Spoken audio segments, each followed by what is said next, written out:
റമളാൻ നോമ്പ് ഒന്നെന്നാ സ്റ്റാർട്ട് ചെയ്യുന്നത് എന്നുള്ളത് ഒന്ന് കലണ്ടറിൽ നോക്കാം നമുക്ക്.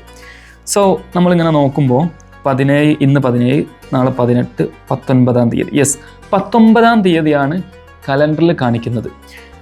അതിൻ്റെ ബ്രാക്കറ്റിൽ നിങ്ങളൊരു വേർഡ് എഴുതിയ കണ്ടോ, ടെൻറ്ററ്റീവ് എന്നുള്ള വേർഡ്.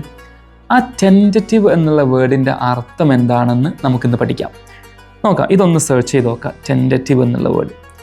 Alright, okay.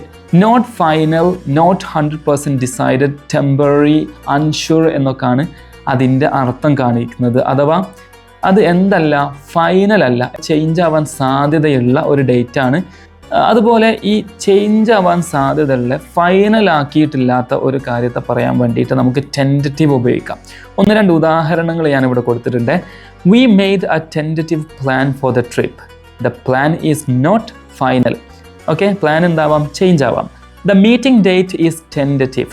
മീറ്റിങ്ങിൻ്റെ ഡേറ്റ് എന്താണ്, ടെൻറ്ററ്റീവ് ആണ്, അത് എപ്പോഴും ചേഞ്ച് ആവാം. He gave a tentative answer.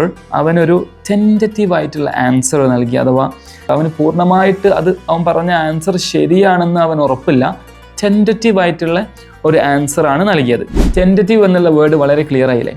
ഇതുപോലെ ഇംഗ്ലീഷ് വളരെ സിമ്പിളായിട്ട് പഠിക്കണമെന്നുണ്ടെങ്കിൽ just follow our page English dreams. By.